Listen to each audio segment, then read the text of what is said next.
they hate. And I know better than to listen to the people who are calling us names. I can feel the sunlight shining. Well, good morning. It's Tuesday, November 12th, 2024, and welcome to episode 804 of the TheLOTSProject Morning Show, where the coffee's strong, the opinions are stronger, and everything is always filter-free. I'm Brian, your host, and today I'm enjoying a silver bullet blend from foodforestfarms.com, where you can get 10% off with discount code LOTS10, and shipping is always free. While you're there, check out C4 Club. C4, that's where it's at. Get your monthly coffee delivered right to your doorstep. And it's fantastic coffee. I drink it every day. And a lot of times I can't reel myself back, and I always grab another pot. So you should check it out today. C4 Club at foodforestfarms.com. Today I'm going to grab a bunch of news stories that I have lined up in the queue over on my browser. And just rock through them. We got some fun ones. Like I couldn't stop giggling talking about them with Corey last night, so that's what we got coming in. Let's head on over into the live chats and check out who's hanging out in the coffee crew. Thanks for joining us this morning, guys. I'm going to grab a sip and we'll get right to it. Man, been doing a lot of talking lately. Had two interviews I recorded yesterday evening and 6 or 7 more today, man. We're rolling with the interview podcast. I hope you've checked it out. If you haven't, you can find it at Direct or Detour. You can get there's a Facebook page, LinkedIn, Twitter. You can find it on any of the major podcast players, including Fountain.fm and Apple Podcast, Spotify, and everything. Search Direct or Detour. Good morning, John Palmer. Good morning and good day to you. Thanks for stopping in, Pippinized. Hello, humans. Hello to you, Pip. Canadian Farmstead says, driving. YouTube gave me the notification for the show today. That's nice. I really appreciate it when YouTube really gets in the game and somebody that wanted to know that the show is going live, they actually alerted them that the show was going live. Thanks, YouTube. Appreciate you. Good morning, Rewilder Life. Thanks for stopping in. Weights and stretches, it looks like this morning for you. How was the red light therapy? I haven't reached out to any of them, but I see a bunch of red light therapy devices listed in my creator connections area where I go and talk to companies about doing product reviews and things like that. They take a lot of power. That was always my concern, and also the size. I believe it works though. I've watched a couple different people tout the benefits of it. Good morning, Reed's Rabbitry over on Noster. Thanks for popping in on Noster. I appreciate you over there. Rewilder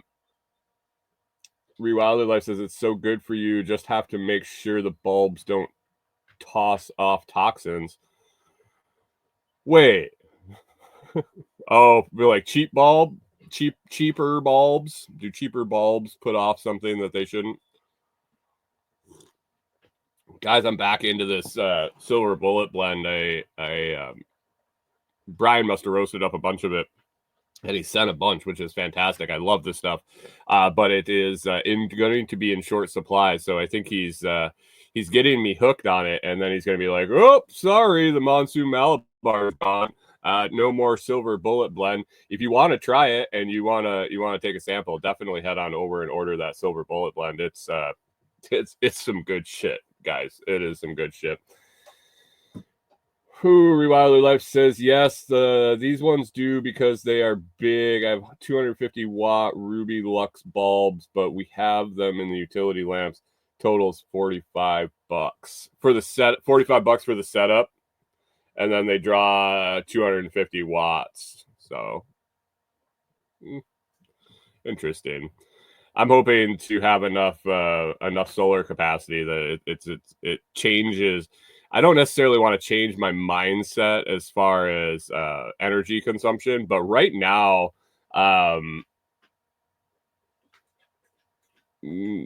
the right at the moment, we use such little electricity, even plugged in beyond the air conditioner when we would have to run the air conditioner for the dogs and do that in the summer. We still just use so little electricity compared to what we would have in the house. At the farm, we used a ton because of all the hydroponics, aquaponics, grow lights, incubators, things like that. When we moved into the camper, we used just such little electricity. When I started, bless you, Corey, when I started speccing out the cabin solar and then running across all the cheap solar panels that we did, and really getting that side of it for a really good deal. I think we're gonna have a pretty nice setup running that cabin. So power makes the world go round. Good morning, take the ride. How are we doing? How's the mic sound? A little bit better today? I dropped the ball, guys, yesterday. I over the weekend I told you that I was kind of messing around with things and moved some cables, and I think I got a sketchy cable on the mic and it disconnected for whatever reason. And when I reconnected it, I tested it, the light came on and everything was working with the mic. But for some reason, I think I might have had StreamYard open when it disconnected. And I know I did. I was watching the camera because I was moving some stuff around. For the interview show, I have a banner, not a banner, it's just like a blackout sheet that actually can go behind me. Haven't really put it up yet, haven't messed with it, I'm not really sure if I even give a shit. But I was checking out some different setups in here, which I was moving the camera, moving the mic around a little bit on my desk, and bloop, she went out. So my bad. I checked this morning. Actually, I checked before my interviews last night. Thanks for saying stuff, guys. I appreciate it. When I went back and listened to the clips and everything, I was like, fuck. I was irritated. I'm sorry you guys had to listen to that yesterday. It was very, very crackly, and I'm surprised it even happened I'm surprised it even worked because I didn't even know that the computer that I bought when my laptop fried, I didn't even know that it had a mic or the monitors. That I'm not even sure where the stock mic is located, whether it was the monitors or the computer. I don't know. Rewilder Life says, don't touch the ducks. The ducks actually have a sign here. Do not touch. We're riding a little red this morning, but I mean, what are you going to do when you're hitting all-time highs? At some point, it's got to come down.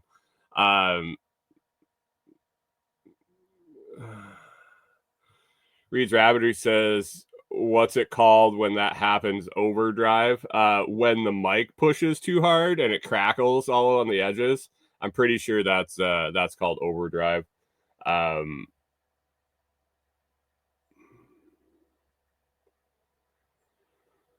John Palmer says it might be better hung between you and the camera. I assume to block my face. I assume you're saying to block my face. I don't want to spoil the interview, and I don't think I will, talking about the service that she offers, but I talked to a comedian last night. Thanks, John. Appreciate it. Should I just broadcast like this with my hand over my face the whole time? Would that work? Would that be better? Or get a little face mask on a stick? I talked to a comedian last night, and she actually has developed a online platform for comedians. I had considered spinning up a kind of open mic on one of the clients on Noster. Basically, it's an audio room where you can do conferences and have people on stage, have multiple people with hot mics at different times. So you could have a host and a couple of comedians on together or single. And as I kind of brainstormed it and went through the motions, it really the feedback was the problem. Not the feedback as in like the electrical feedback or the mic feedback, but the feedback from the crowd when you're telling jokes and timing and things like that.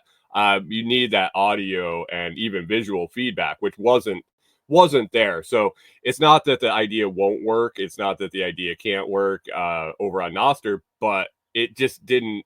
It wasn't as exciting once I realized that one of the main components in stand-up comedy was missing, the feedback from the visual and the audio. She fixed that.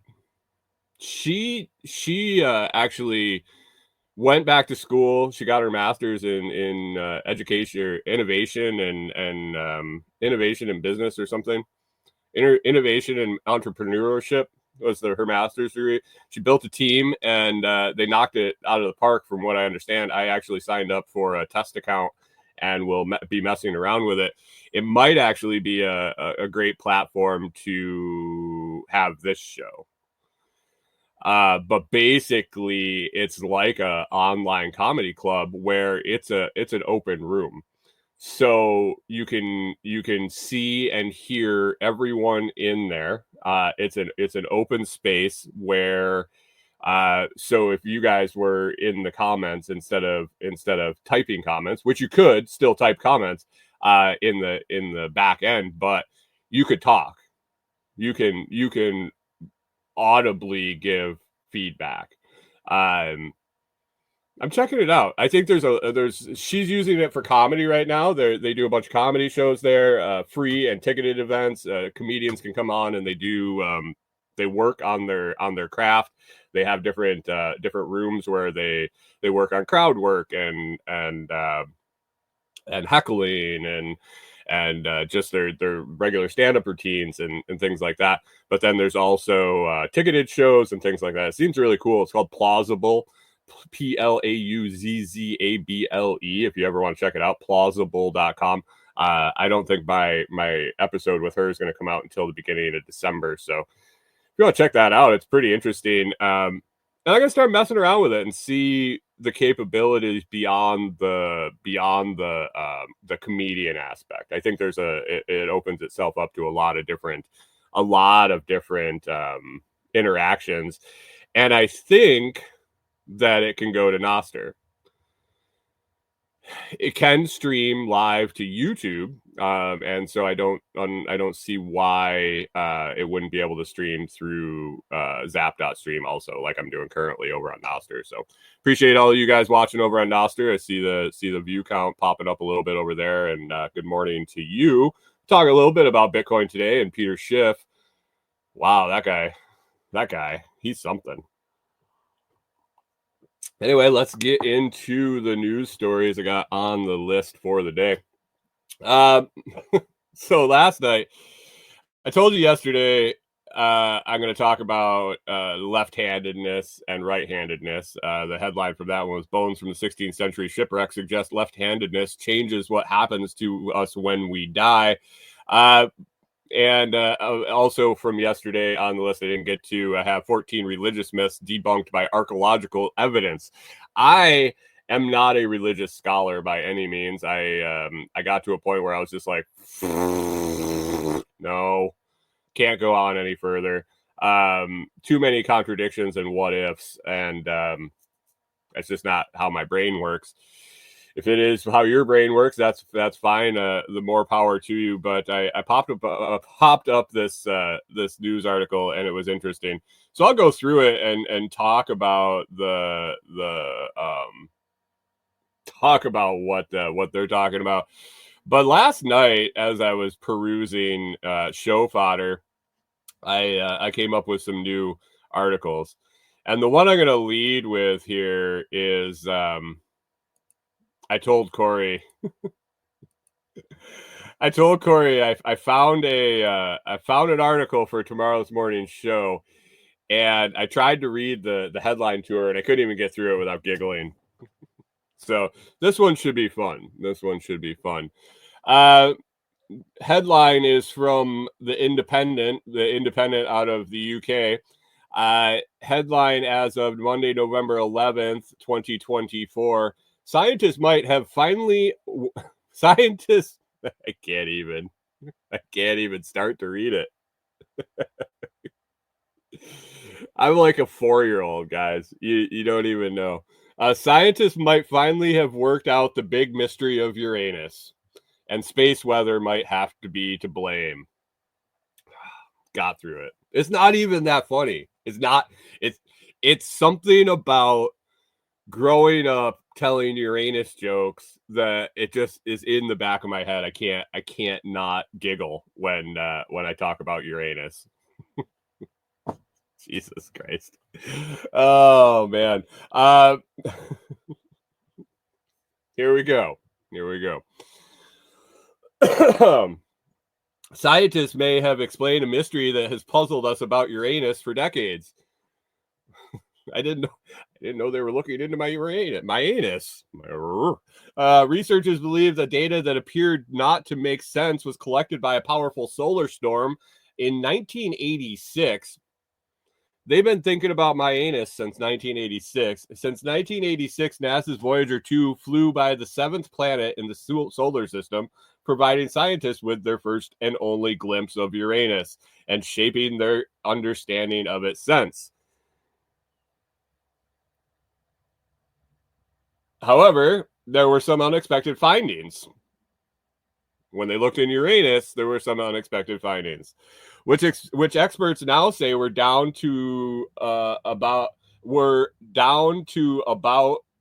the fuck of extreme space weather at the time of the flyby. John Palmer says I should really visit Uranus, Missouri. I don't even know. He said I'd have too much fun. I would giggle myself out for sure. They suggest the solar storm likely squashed the planet's magnetic bubble, pushing plasma out of it. Man, can you imagine having plasma pushed out of Uranus by a magnetic storm? And intensified radiation belts, areas of charged particles trapped on magnetic field lines. Experts say they now know even less about a typical day in Uranus, on Uranus, and need a second spacecraft to visit the planet in order to find out more about it. The findings of the flyby indicated the planet's radiation belts were incredibly intense, second only to Jupiter's. Yet the rest of Uranus's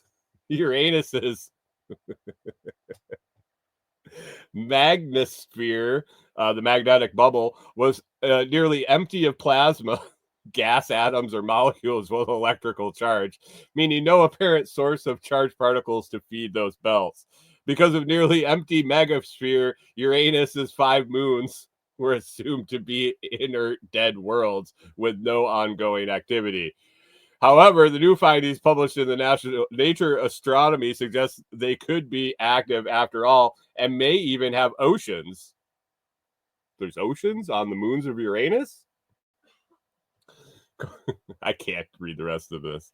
But anyway, guys, just so you know, everything we knew about Uranus has changed.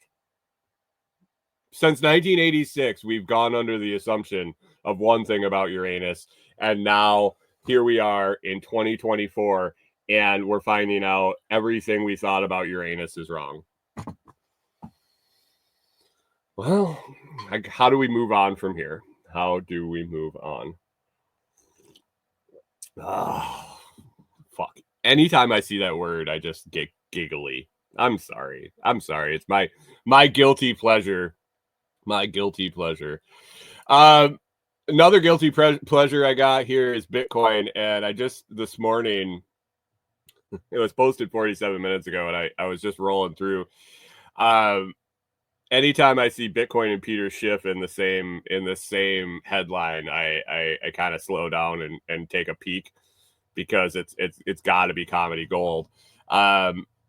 Headline from MSN: Bitcoin is likely the biggest misallocation in human history, says Peter Schiff.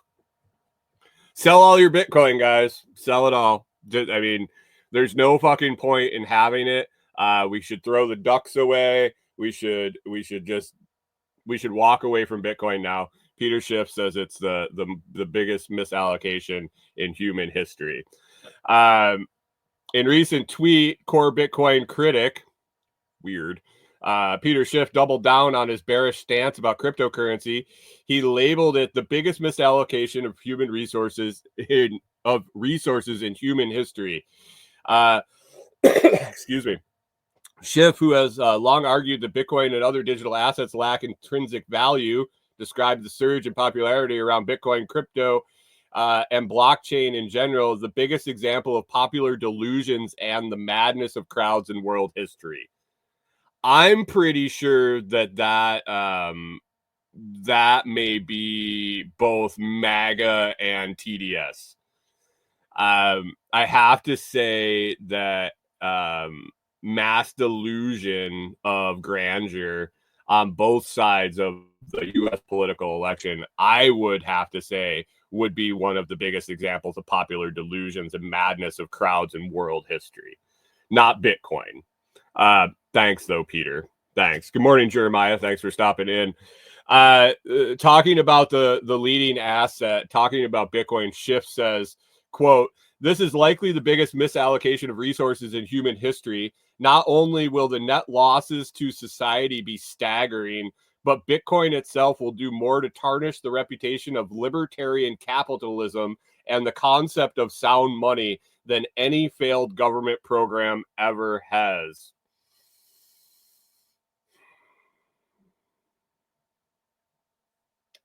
And then they go on to talk about Trump. And a tweet from Schiff that says Bitcoin's rise has nothing to do with its supposed fundamentals. The US dollar is rising, gold is falling, and the US economy is believed to be on the verge of a boom.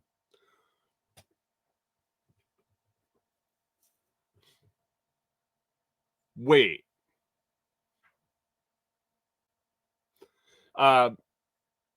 With debt to GDP plunging, reducing the need for US dollar alternatives, it's a Trump-inspired mania. Sorry, Peter. I'm pretty sure that it did spike a little bit when they elected somebody that said they weren't going to fucking try to destroy it. That might be friendly to it, but I'm pretty sure Trump didn't get it to a value of over $60,000.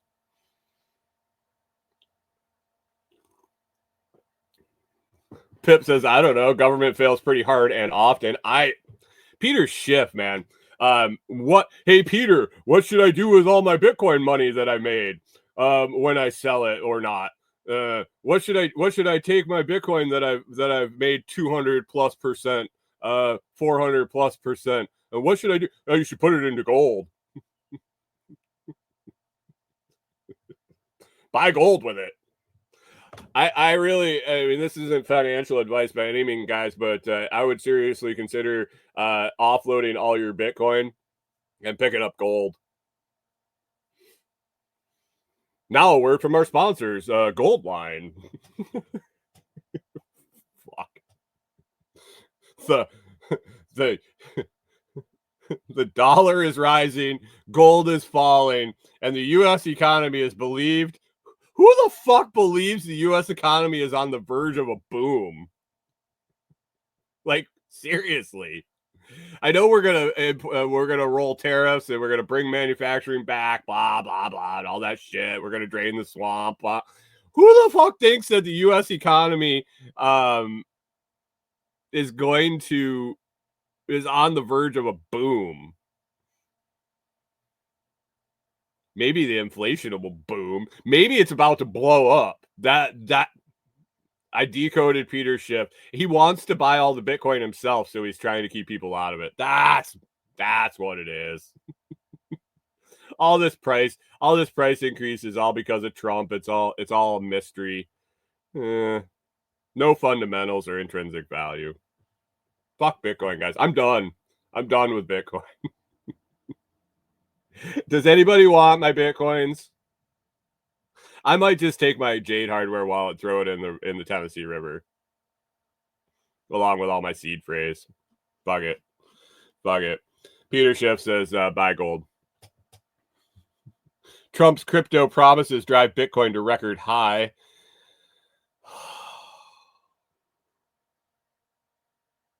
Trump has pledged to make the U.S. the crypto capital of the planet.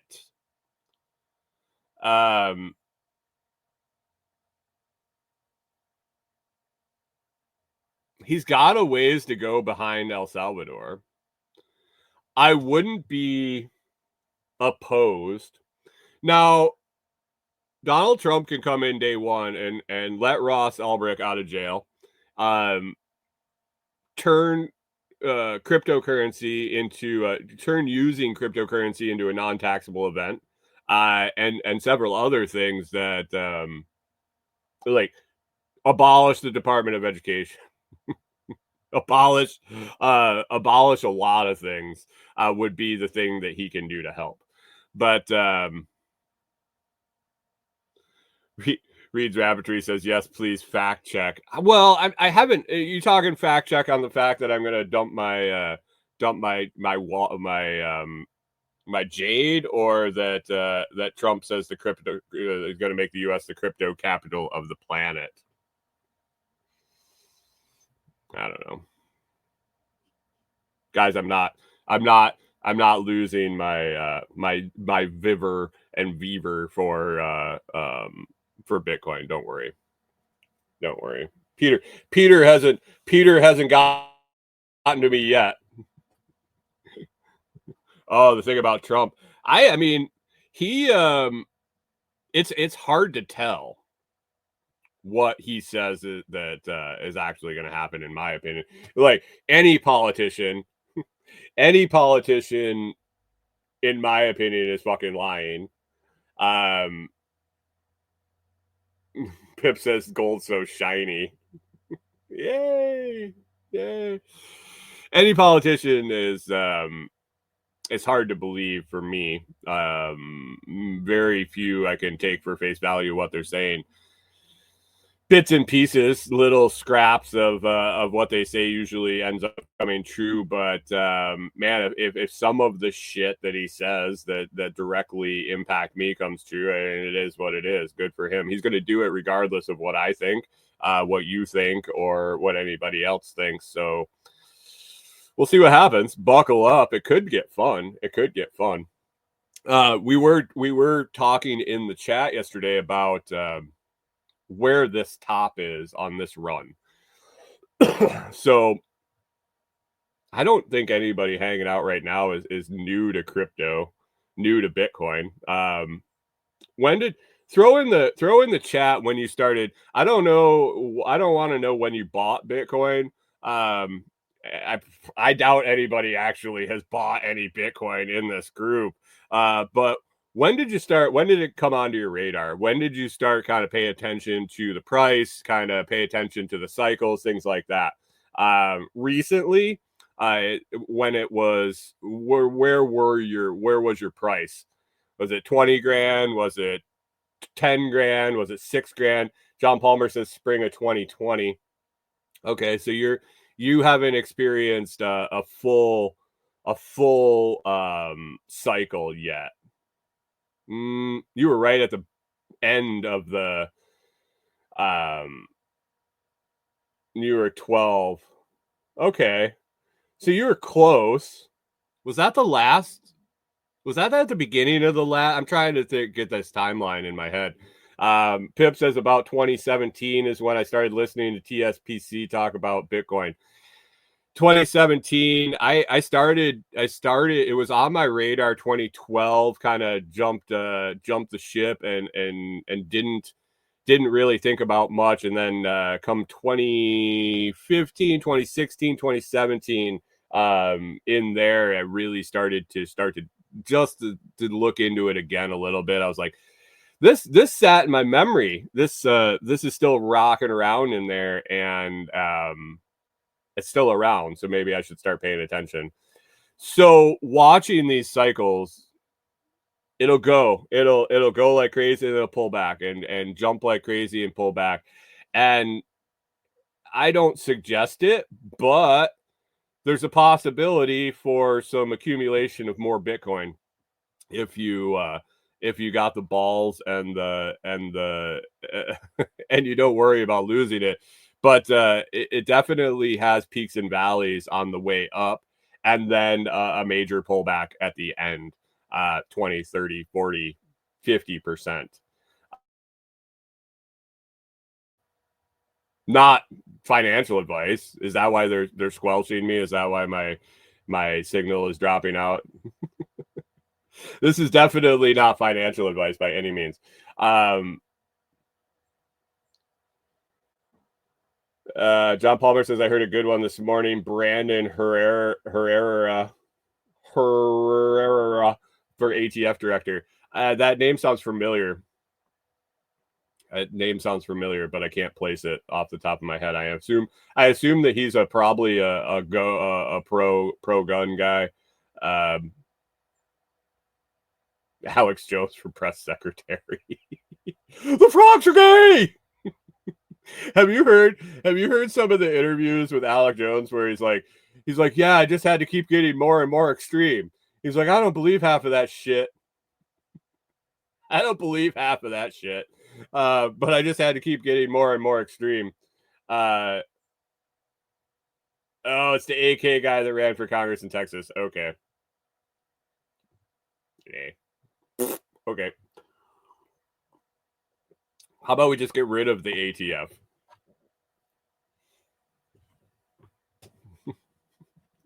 I don't get excited for new directors of departments. I get excited when they just drop the whole department.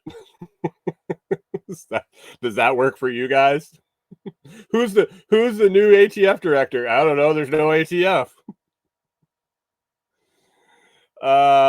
Reed's Rabbitry wondering if they ever sold Alex Jones' stuff yet. I don't know. I try not to keep up with Alex Jones. I don't know. He owes somebody just an absolute boat ton of money, doesn't he, for libel or some shit? I don't know. That was a circus that was going on that I just couldn't bring myself to get into the mire with that one. So Shift says get rid of your Bitcoin, guys. I'm not saying be all in on Bitcoin. That's not my choice for you, but definitely understand that even though they're popular, even though they have a large following, even though they've have a track record of spouting some things, it's still up for debate. Nobody really knows 100%. Pip says Brandon was going to cut and slash the ATF until Trump could disband it. John Palmer says change it from regulatory to promotion.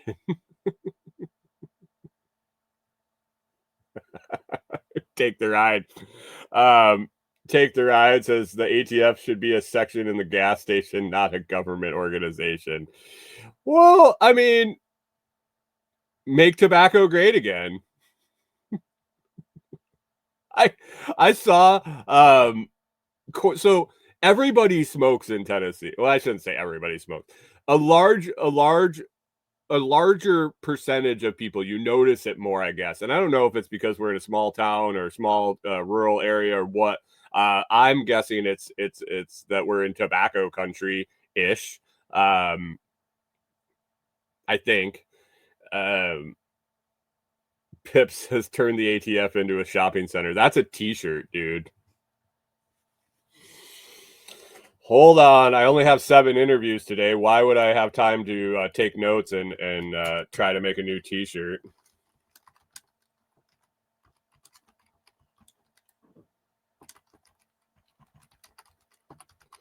Thanks, Pip.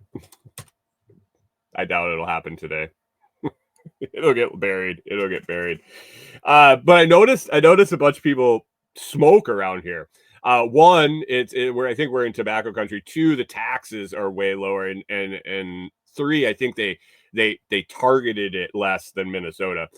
When we left Minnesota, and Minnesota was behind New York. When we left Minnesota, I think a pack of cigarettes, like a premium, a Marlboro pack of cigarettes, was over $10. New York was over $16 from what I recall. And down here, I saw the sign, and I think it's still under $10. John Palmer says, I don't know how people can afford to smoke $10 a pack. Yeah. And that's what I was wondering, if the price stayed lower here, if more people are smoking here, or what the deal is. But like, really noticeable difference seeing people smoking.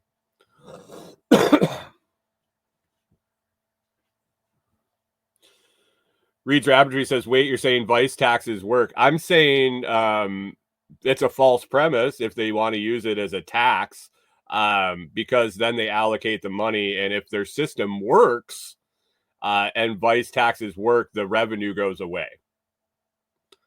So then they have to tax other things. So no, vice taxes don't work. Will vice taxes get people to adjust their habits? Yeah. Will vice taxes encourage black markets? Yes. Do vice taxes work? Depends on what you think the definition of work is, and what the sole purpose of the vice tax is. Is the sole purpose to get people to quit, or is the sole purpose to generate tax revenue? Because I don't think that the tobacco taxes in Minnesota were. I think there was more of a focus on generating revenue than getting people to quit. What do you think of that? Pip says, yeah, but a handle of rum was $5 more in Tennessee. That's because you bought rum and not whiskey, dipshit. Taxing their way to healthy. It's pretty telling what rules the roost in this area here. I know this is Tennessee. I'm in Tennessee, but there's I believe he's a senator, state senator in Kentucky, that owns a distillery, that basically said, I will never ever vote for any sort of marijuana legislation in the affirmative, because it will take my business away from my distillery. And if you don't fucking like that, elect someone else. Now, I don't agree with his sentiment, but I good for him. At least we know where he stands.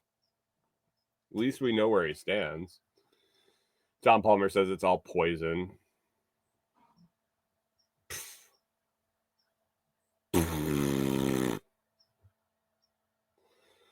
People in glass houses shouldn't throw stones. John Palmer says it's all poison: cigarettes, rum, whiskey, and taxes. For sure.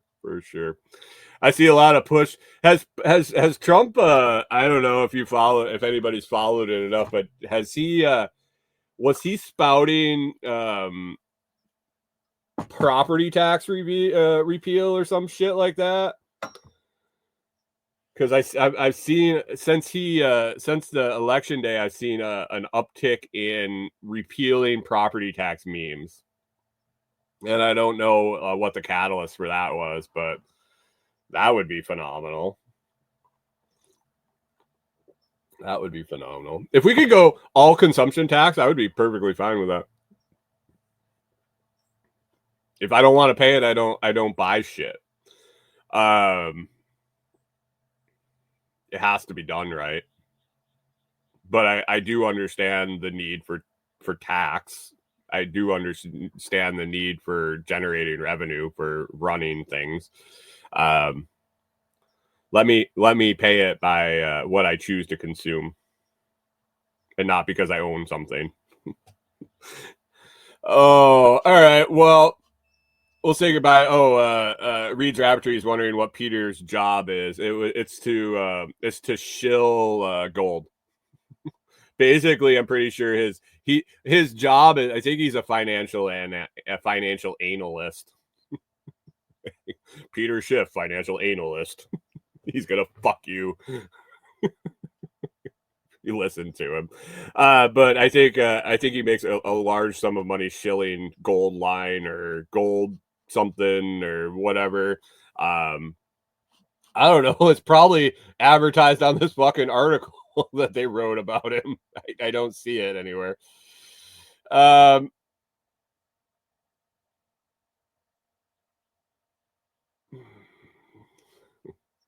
right.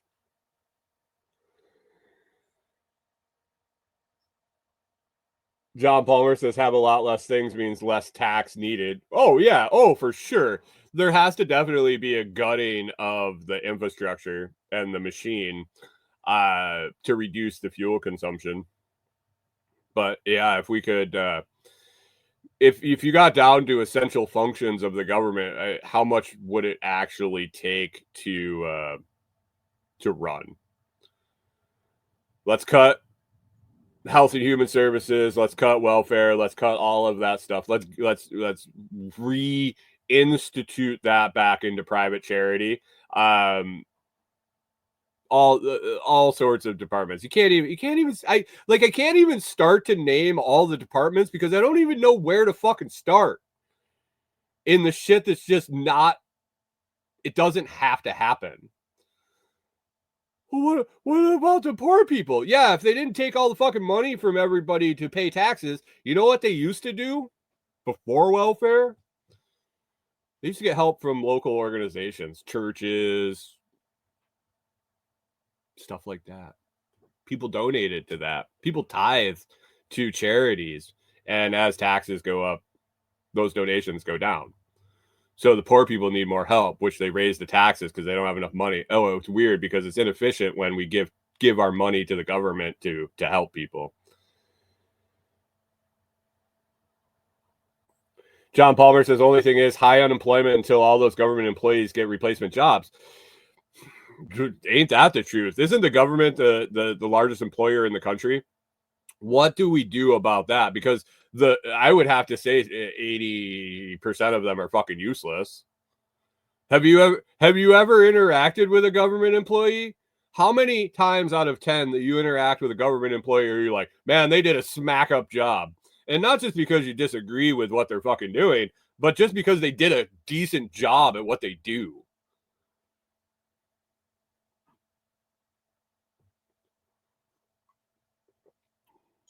They don't excel. Let's just say that.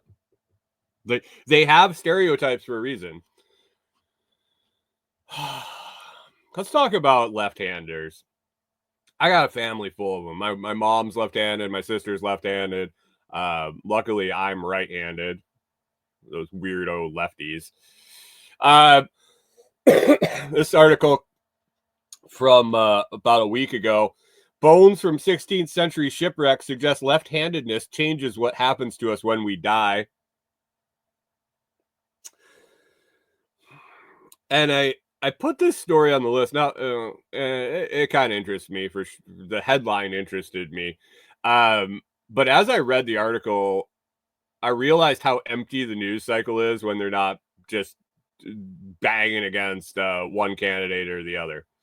When the election coverage stopped, the news in the cycles, the news in the feeds has completely just it's horrible. It's horrible. But anyway, this is what our scientific research dollars are spending money on. Wait till you hear this. A new study of human skeletal remains from the wreck of the 16th century English warship, the Mary Rose, suggests that whether a person is right or left-handed may influence how their clavicle bone chemistry changes as they age. The right clavicle is exhibiting a more pronounced age-related shift. Researchers at Lancaster University have examined the skeletal remains of the Mary Rose, where the ship's artifacts and crew skeletons were notably well preserved. Okay, we're a paragraph in, and I still haven't figured out who gives a shit. Man.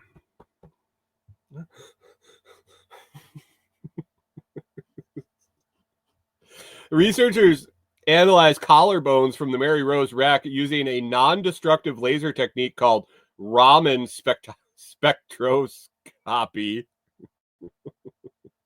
particularly focusing on the clavicle bones and the skeletal remains. The analysis focused on organic proteins and inorganic materials, as they are the two main components of bone.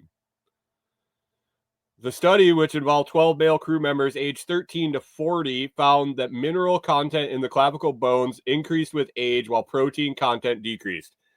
First of all, I want to know how they knew if they were right-handed or left-handed. I mean, it does say a little bit later what they assume, but these age-related changes in clavicle chemistry were more pronounced in right clavicles than in left clavicles, assuming a right-handed preference among the crew. So we're going to assume that they're all right-handed because there's buildup on their right side. What is the old term? Correlation doesn't equal causation? Maybe. I don't know. I am not smart enough to be using the ramen technique on old sailor bones. Pip says the poo-poo platter.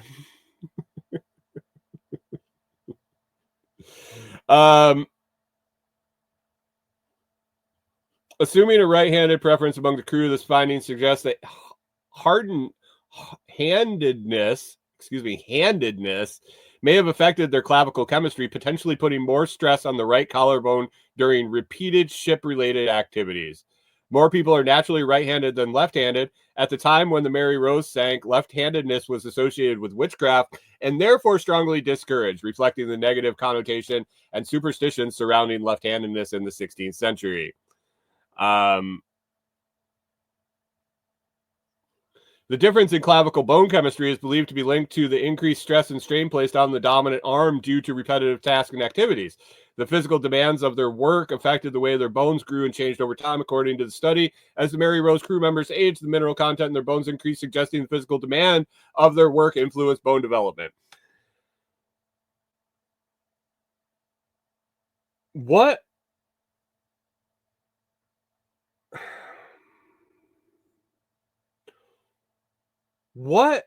difference does it fucking make?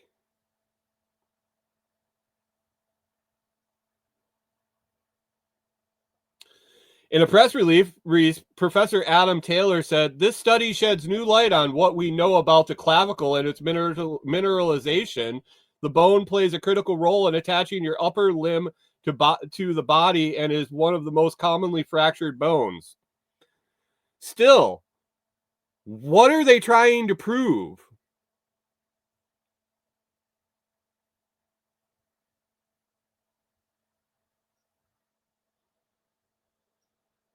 He emphasizes the importance of understanding how bone chemistry evolves with age and how it might change in response to physical activity and aging. Dr. Shinoa Shankland said, "Having grown up fascinated by the Mary Rose, it's been amazing to have the opportunity to work with these remains. The preservation of the bones and non-destructive nature of the technique allows us to learn more about the lives of these sailors, but also furthers our understanding of the human skeleton relevant to modern world."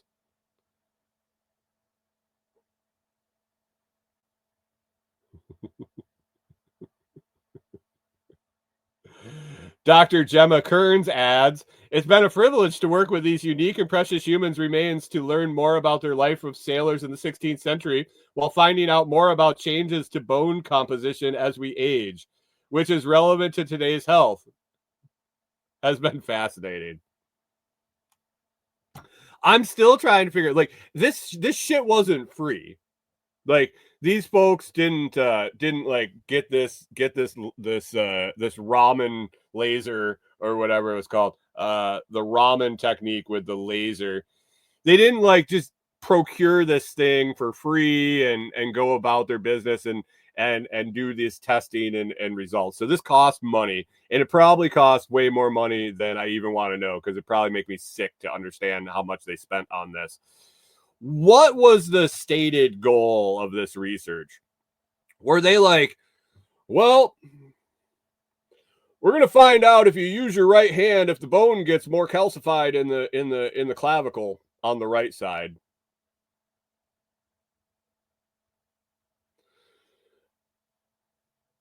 Okay, and when you find out it does, what are you doing? Oh, nothing. We just want to know. Oh, if you know this information, you could prevent shoulder injuries, or you could extend people's lives, or you could cure cancer. Oh no, not really. We just wanted to know. Oh yeah, here's $7 million.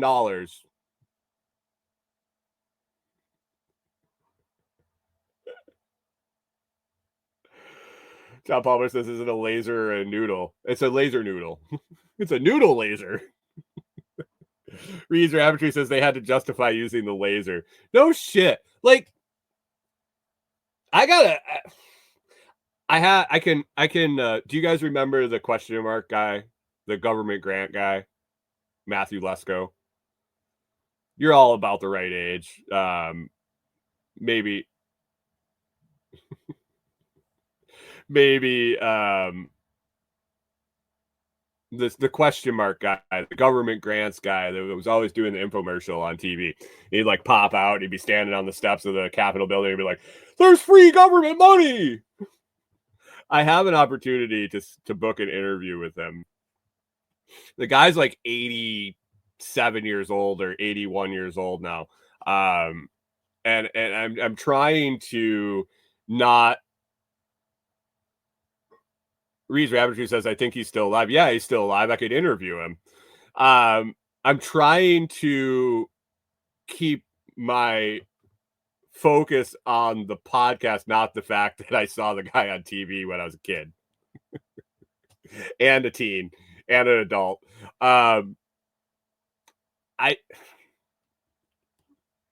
I should really talk to him and figure out how to get these government grants, because if they're giving them away for people to shoot lasers into sunken skeletons to find out if they had a little bit more mineralization on their dominant hand shoulder, like,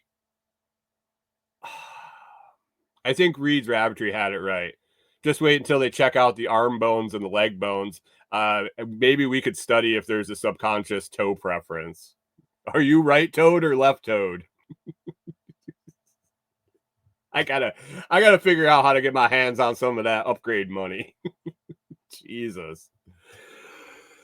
Oh, what else? I should just do a search. Chat GPT would come in handy for this. Just absolutely ridiculous studies funded by taxpayer dollars. I know it was a Rand Paul did the pork list every year. Shit around that.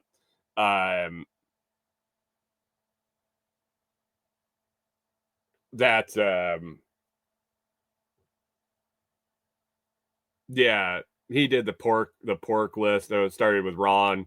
I think Rand still does it. But some of the studies are insane. Reed's Rafferty says it's a joke around here. We need a government grant, 57,000 for insert bullshit here, right? Right. And the classic, we need a government grant, 57 for maybe I should apply for a grant to come up with a better jokes. Maybe. Maybe. Oh man.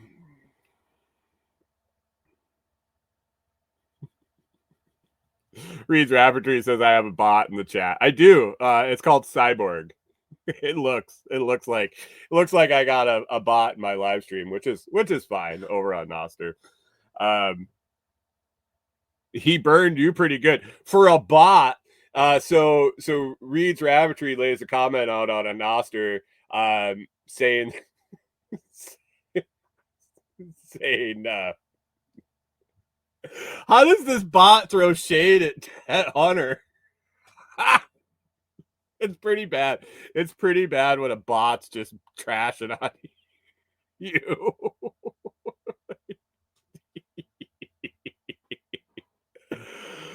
Oh man, that's fantastic. That's fantastic. Anyway, that was just. I saw the article, and the headline says it changes what happens to us when we die. I read the rest of the article, guys, and it is long and boring and full of nonsense and other shit. It doesn't say anything about when we die. I guess in a roundabout way, it says that you'll have more mineralization in your dominant shoulder when you die, and maybe you decompose at a different rate. I'm taking jumps here. Take the ride says someone paid for that research. Yeah, me and you. It all comes from me and you. Just me and you. No one else. Just maybe some of the other people in this chat too. They steal our money and research cadaver shoulders. Earthquake hits Texas town plagued by rotten egg stench. All you folks down in Texas, in West Texas, it looks like. This was interesting. This popped up this morning. I was actually just reading this because I've been following a lot of I've been getting a lot of earthquake news, a lot of increased seismic activity alerts, things like that. It's something that it's kind of interested me for a long time. And then tie in the eclipse and the Giants waking up and me being here near the New Madrid and all sorts of shit. I kind of perk up when I see earthquakes hit Texas town plagued by rotten egg stench. This makes me wonder. Sorry, I got coffee ground in my mouth. Residents in West Texas experienced another jolt early Monday morning as a series of earthquakes shook the region, continuing a pattern of increased seismic activity and all-around strange happenings. The largest of the quakes, with a magnitude 3.4, not horrible, struck near the small town of Toya, home to 61 people. 61. Population 61. Did Jan have her baby yet? Who's going to go change the sign? 61 people were a mysterious 100-foot geyser recently sprung into the air. Mysterious. Now, you would think that all of a sudden a hole opened up in the ground and a geyser shot 100 feet up in the air. If I was reading a news story and knew nothing about anything, and it says home to 61 people where a mysterious 100-foot geyser recently sprung into the air. Mysterious. While Monday's tremor caused no reported damage, it was strong enough to be felt by people in the surrounding areas, sparking renewed debate about its potential causes. The town has also been subject to a rotten egg smell that has been hanging in the air for the last 2 months. The stench came after a well that exploded, sending a stream of chemical water upwards into the sky so high it could be seen from 7 miles away in Reeves County. So the mysterious geyser actually wasn't mysterious at all. It was an abandoned fucking oil well that blew its top. It might be mysterious why, but I don't think that's too mysterious. When the fire department arrives on scene to deal with the exploding well and blasts of water, they're powerless with little they can do to contain the geyser. There's not a whole lot we can do, said Reeves County Emergency Service Chief Ronald Lee to the Texas Tribune. There's nothing that we have. There's nothing that we have the equipment to do. Those living in the area are concerned the leaks and blowouts might contaminate clean water sources, not to mention the toxic chemicals being blasted in the air each time, including methane, which contributes to climate change.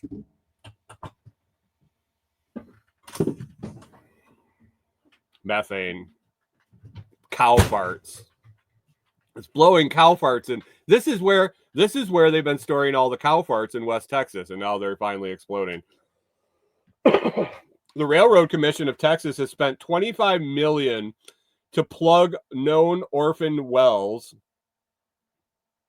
and is about to receive an additional cash injection of $80 million.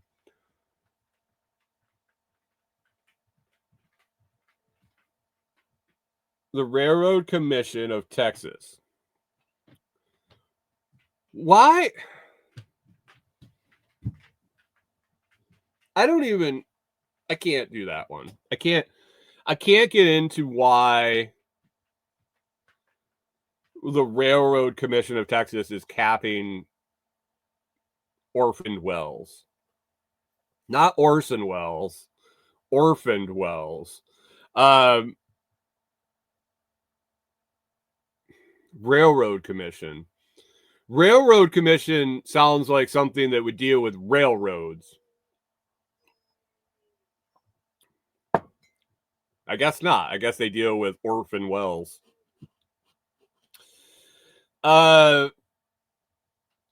What's up, Jim? Thanks for stopping in over on Noster. Good morning to you.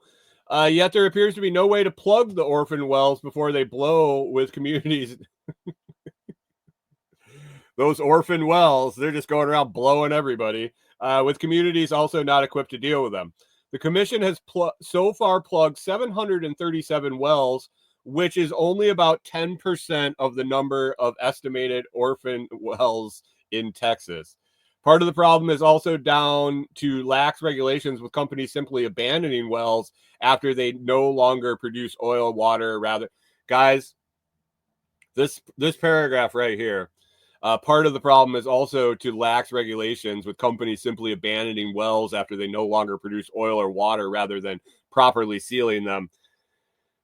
I think I might end up denouncing my anarchism. I'm going to go full in government lackey and promote the institution of more regulations.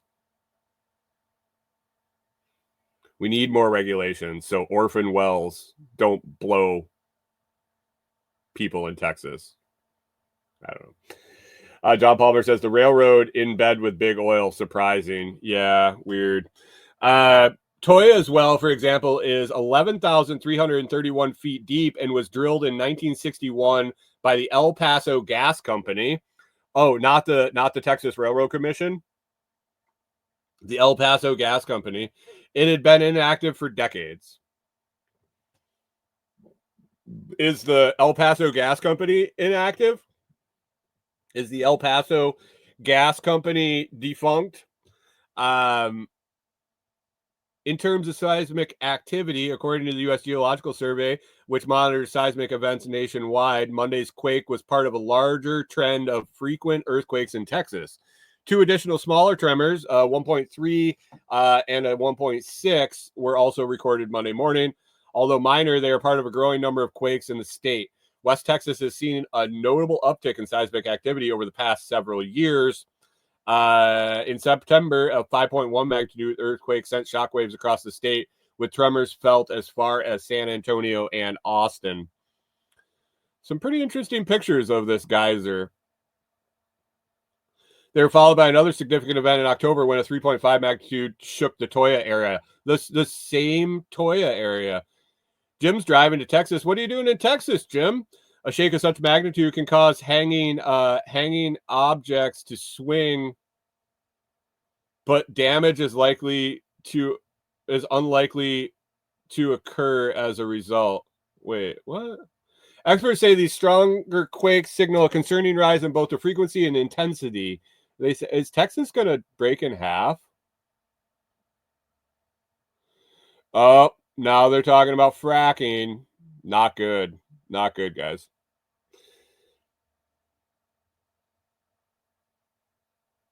John Palmer says it sounds active to him. Why isn't the El Paso Gas Company taking care of this?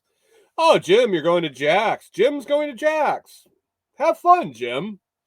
Enjoy the workshop.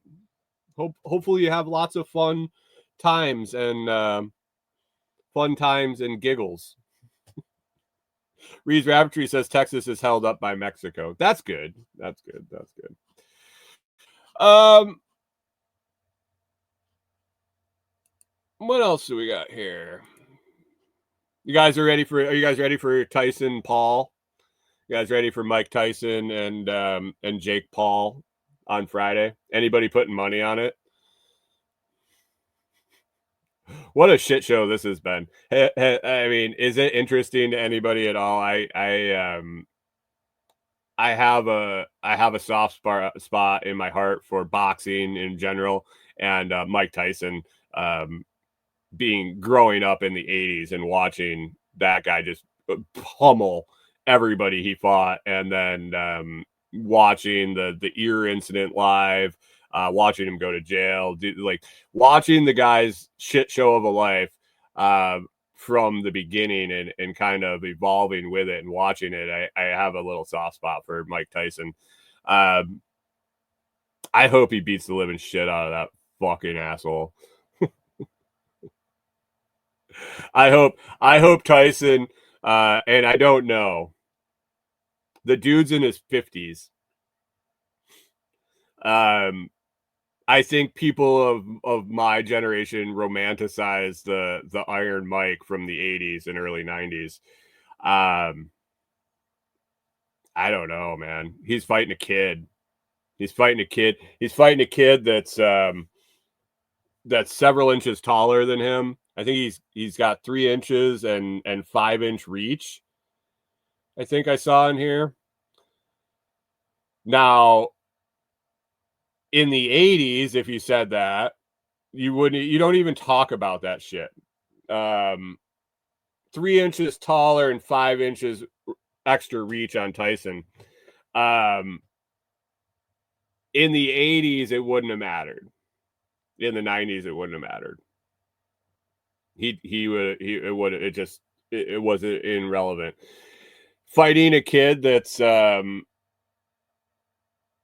30 years younger than you. I don't know. The heavier gloves, the 2-minute rounds, I think that benefits Tyson.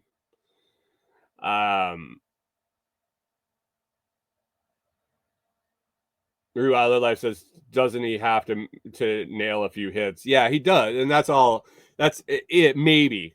Maybe. Does he have it behind it? Does he have that hammer still?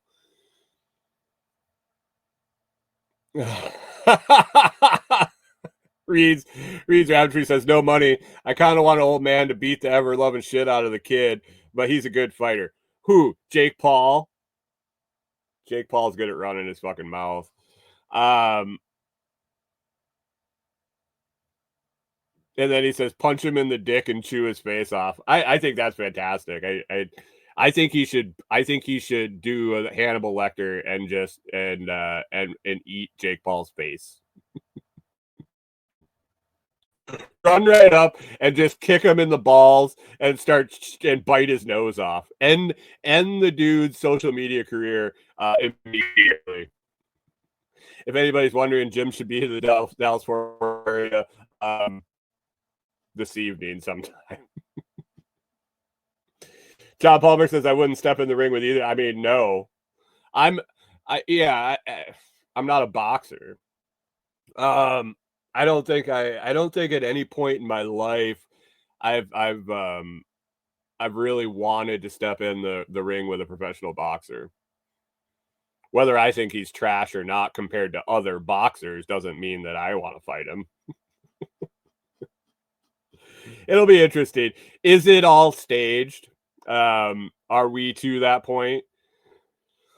I used to watch quite a bit of boxing, and I felt that it was really going the way of wrestling, not necessarily staged, but I think there was a lot of dollar influence in the sport, and it kind of fell off my radar.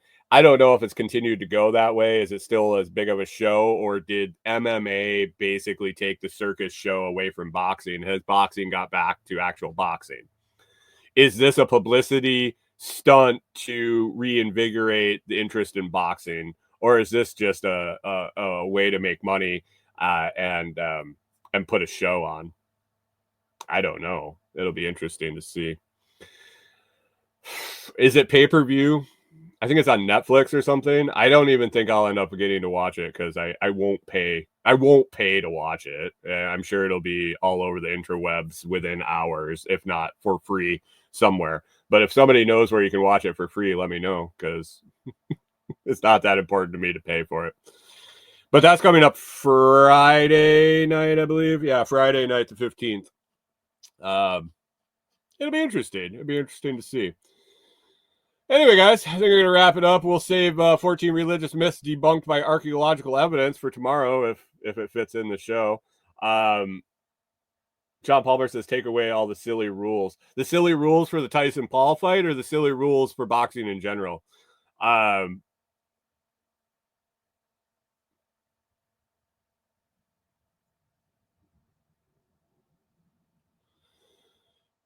Reed Rapsy says Twitch. Some streamer will have it on the screen with a controller in their hand. Twitch, TikTok. It was amazing. The free sports you can watch on TikTok. You just got to be willing to put it on mute. All the silly rules in boxing. Yeah. I mean, yeah. You have to be willing to deal with if you don't have it on mute, listening to them talk, and the fact that they get shut down often, and all you have to do is go search for another one and hopefully find one soon enough you don't miss too much. But that's a insider tip on how to watch sports for free if you don't want to have cable or anything like that. Pop on Twitch or TikTok, and you should be able to find it. So. Good call on that, Hunter. I didn't think about scamming that for free on Friday night, but maybe we'll have to. Anyway, actually, does anybody have it? Is anybody actually going to watch it? Because I'd be happy to show you how to stream it to the Telegram group if you want to put it on your TV and send the signal, and we can all watch the shit show of a fight together. Maybe. We'll see. Let me know. All right, let's get out of here. Let's wrap it up. I got a bunch of interviews today, and I'm excited to talk to the list of people that I was looking through this morning. Should be a bunch of good conversations. If you haven't checked out Director Detour, please go to your podcast streaming player, type in Direct or Detour, hit subscribe to it, download the 4 episodes that have been published so far. I believe it's 4. Yeah, 1, 2, 3, 4. Download them. Listen to one. Number 3, number 4. They're getting better as it goes on. There was some motions to roll through. I got a bunch more recorded that are really good interviews coming up. So you're gonna want to subscribe and check them out. If you want to pop over to the Patreon page, if you enjoyed one of the interviews, you can sign up for free. There's a free membership tier that gets access to pretty much everything that's getting put out right now. The paid membership tier is basically for early release of the episodes, and then a placeholder from some future content that'll be coming out.